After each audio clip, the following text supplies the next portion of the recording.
How do you deal with disappointments?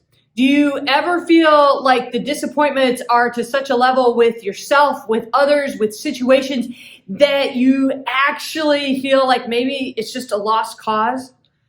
As long as we live, there will be disappointments because often in our life we have expectations. And it's one of those things that we set ourselves up. The moment we have expectations, whether they are good, bad, indifferent, we begin to experience disappointments. And so is there a way to navigate those disappointments a little better? Is there a way to figure out how to make those expectations come in more alignment so that maybe the disappointment isn't as severe? How do we move through those disappointments that we have?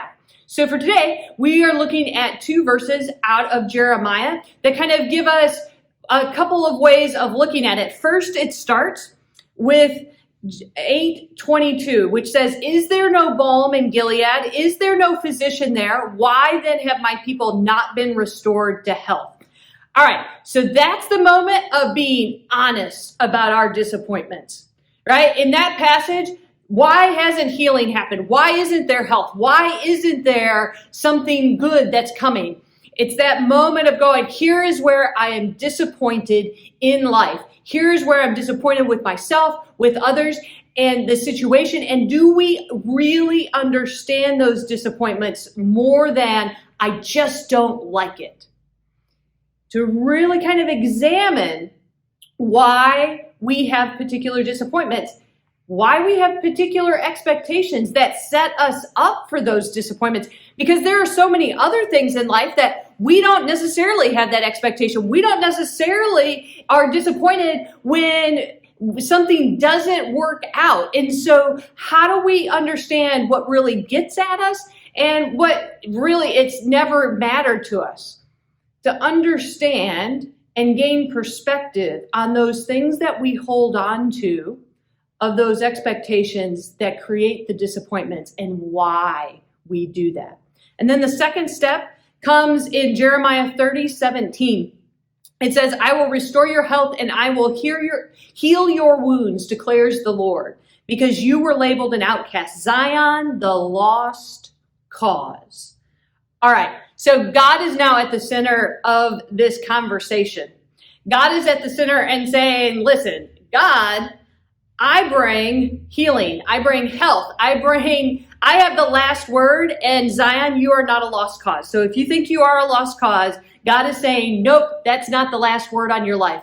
God has the last word, and it is full of love. It is full of grace and mercy and forgiveness.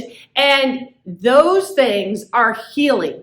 And so we may be going, okay, well, that sounds really nice. God's healing. God's the one that helps us deal with our disappointments, with our expectations. But how does that actually work? Because I still feel wounded. I still am hurt. I still feel pain I'm still disappointed. And this is a moment for us to be able to take that step back and go, wait a minute. How do I hand over my disappointment? How do I hand over my expectation to God? How do I let go of those things? How go, you know what? How often do we find ourselves going over and over our disappointments? How often do we find ourselves going over those expectations on ourselves and others and situations? And we just kind of get stuck in the same narrative and it doesn't feel good. And so what does it mean to actually allow it we let it go. We give it over to God. And then we allow God to fill in the space. That's where the healing is. That's where the change, where the last word comes in, that we are not a lost cause.